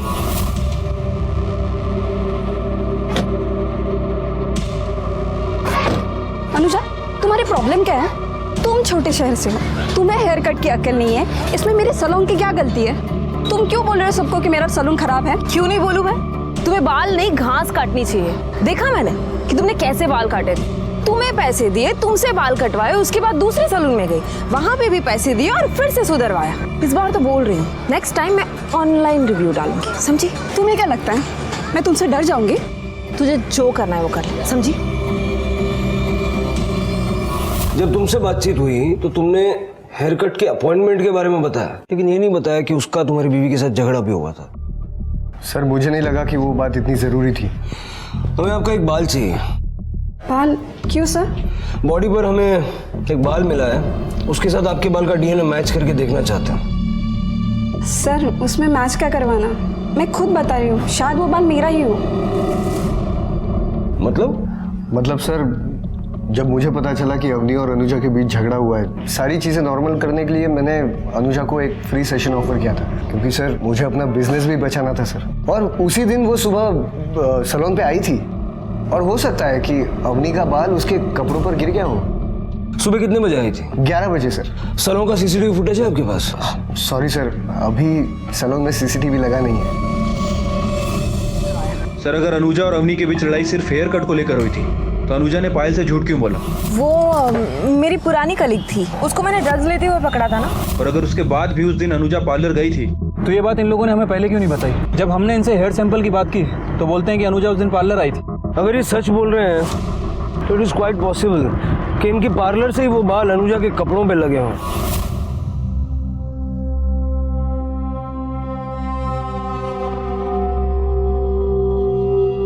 और अगर ऐसा हुआ है तो क्राइम स्पॉट पे मिले हुए बाल हमारे किसी काम के नहीं। लेकिन सर ये बात कंफर्म कैसे होगी?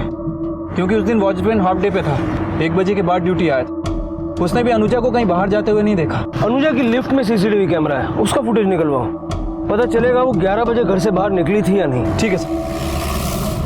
बाहर निकल। नहीं मारती, चल बाहर आ जा। नहीं मारो,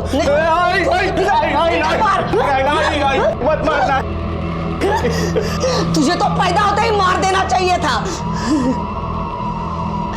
अरे देवा, क्या दिन दिखाया रे तूने मुझे। एक तो तुम निकम्मा है, खुद के लिए नौकरी नहीं ढूंढ सकता और ये सब उद्योग कर दिए तूने। अब मैं क्या मुंह दिखाऊंगी निर्मला को? अरे क्या बताऊंगी मैं उसको? सर ये 1 मार्च रात 8 बजे का फुटेज है, जब अनुजा जॉब से वापस आ रही थी।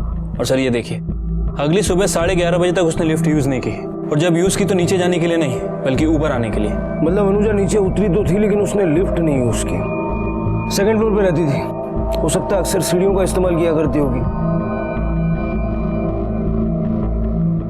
मतलब अनुजा सलौं गई थी और 11:30 बजे घर वापस आई। हाँ सर, लेकिन अकेली नहीं। ये देखिए,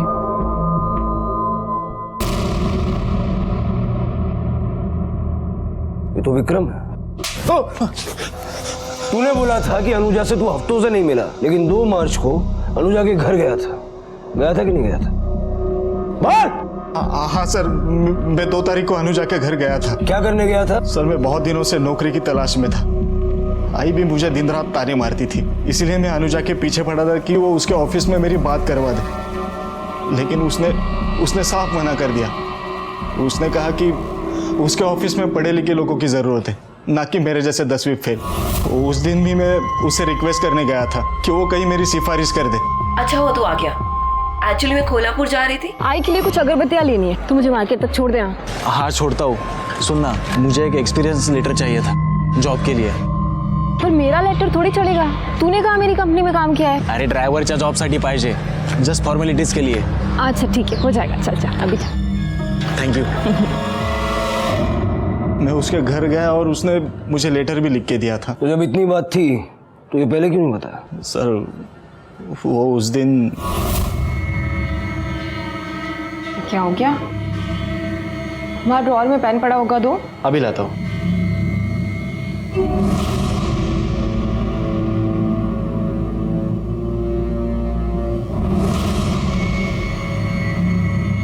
अरे पेन मिल नहीं रही है। वहीं पर होगा, देखो। हाँ मिल गई। सर मैं डर गया था, वो पैसे वाली बात सामने आ जाती तो मैं फंस जाता। उसी डर से मैंने नहीं बताया था सर। ये अनुजा जब तेरे साथ मार्केट गई तो इस सब में कितना टाइम गया होगा? सर यही कोई 20 मिनट लगे होंगे। अवनी सलों नहीं गई, क्योंकि अगर 11:30 बजे वो वापस आई और 20 मिनट मार्केट में लगा तो 11:10 पे वो विक्रम से मिली। 11 बजे सलों जाके 11:10 को वापस अपने घर पर होना इज इम्पॉसिबल। डेफिनेटली कुणाल और रवनी हमसे झूठ बोल रहे हैं। अब इनकी ट्रिमिंग का टाइम आ गया, लेके आओ इनको। ठीक है सर।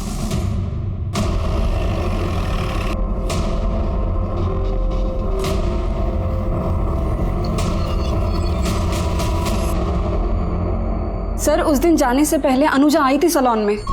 हो सकता है, मुझे याद नहीं आ रहा, शायद टाइम आगे पीछे बताया होगा मैंने। बट सर मैं झूठ नहीं बोल रहा हूँ, वो उस दिन आई थी सैलून पे। सर मैंने नहीं मारा किसी को। क्या करें सर, ये दोनों तो सच बोलने के लिए तैयार ही नहीं है। सर तो इतना तो तय है कि अनुजा सैलून नहीं गई थी, झूठ ये लोग बोल रहे हैं। तो अब सर? तेरी बीवी तो तुझसे ज्यादा समझदार निकली रे। बिना पिटे, बिना हड्डियां तोड़वाए सब सच बोल दिया। अब तू सोच ले क्या करना है। हमारी मेहनत बचाना चाहता है या मेहनत करवाना चाहता है, क्योंकि सच तो हम जानते हैं। अनुजा और मेरा अफेयर चल रहा था। जब मेरी बीवी आउट ऑफ टाउन थी तब अनुजा पहली बार मेरे सैलून पे आई थी।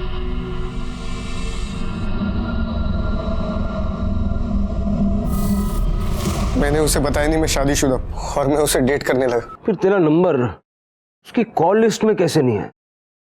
सर हम वॉइस कॉल ऐप पर बात करते थे। 2 हफ्ते बाद मैंने उसे बताया कि मेरा बर्थडे, सब कुछ ठीक चल रहा था सर।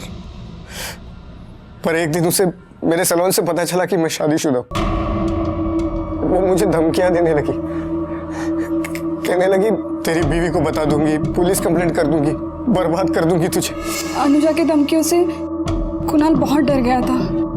एक दिन उसने खुद ही मुझे बता दिया कि मेरे पीठ पीछे उसने अनुजा के साथ क्या क्या किया। अवनी प्लीज बचा लो मुझे। अवनी अगर वो सचमुच पुलिस के पास चली गई ना तो मेरी जिंदगी बर्बाद हो जाएगी। अवनी प्लीज बचा लो ना मुझे। अनुजा, एक तो तूने मेरे पति के साथ मुंह काला करवाया, ऊपर से उसे पुलिस में जाने की धमकी दे रही हूँ। तू क्या बताएगी सबको? मैं बताऊंगी सबको कि तेरी असलियत क्या है। जो करना है वो कर, समझी? मेरे पास मत आ। उसके बाद मैं डर गया था सर। मुझे लगा अनुजा सचमुच गुस्से में आकर कहीं पुलिस कंप्लेंट ना कर दे।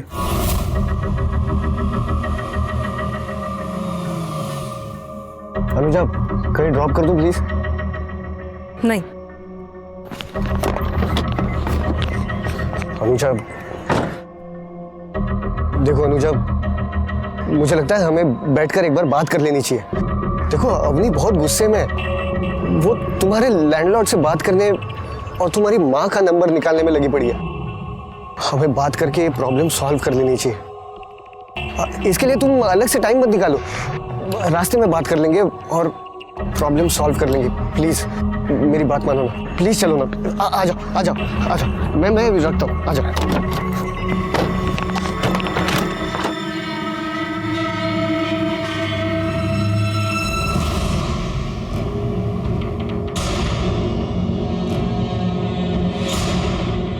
ये कौन सा रास्ता है? ये शॉर्टकट है। अच्छा। तुम्हें जहाँ पहुँचना है वहाँ तुम बहुत जल्दी पहुँच जाओगी।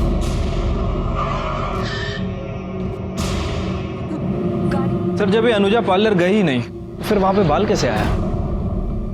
कुणाल ने सुबह किसी का हेयर कट किया था, तो इस तरह से वो बाल कुणाल की बॉडी पर और इवेंचुअली अनुजा की बॉडी पर पहुंचा।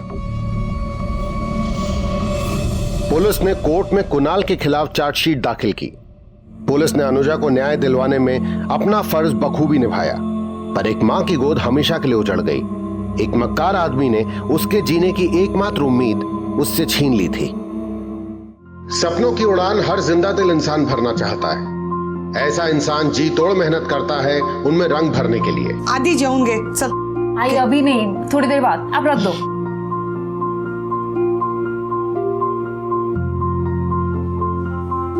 और जब ये सपने सच होते हैं तो उनके साथ जीने की खुशी बयान करने की हद से भी पार हो जाती है। आई। हाँ कहाँ है तू?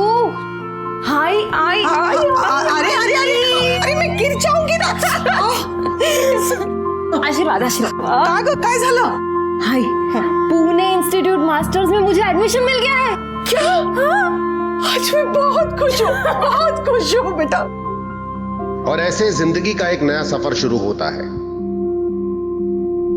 पर इंसान घर परिवार को छोड़ने के ख्याल से एक असमंजस की स्थिति में खड़ा हो जाता है। इसमें लड्डू है और इसमें करंजी।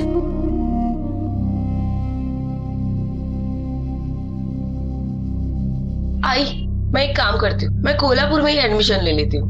और वैसे भी मेरा तुम्हारे बगैर कैसे मन लगेगा, और ऐसे कैसे मैं पढ़ाई कर पाऊंगी? तू काजी नको करो, मैं अपना ध्यान रख लूंगी।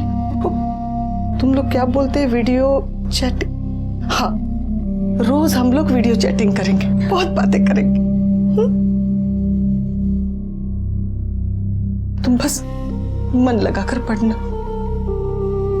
मैं तुम्हें कामयाब होते हुए देखना चाहती हूँ बेटा। घर वाले हौसला देते हैं और गांव से शहर आने का एक नया पड़ाव जिंदगी में आता है।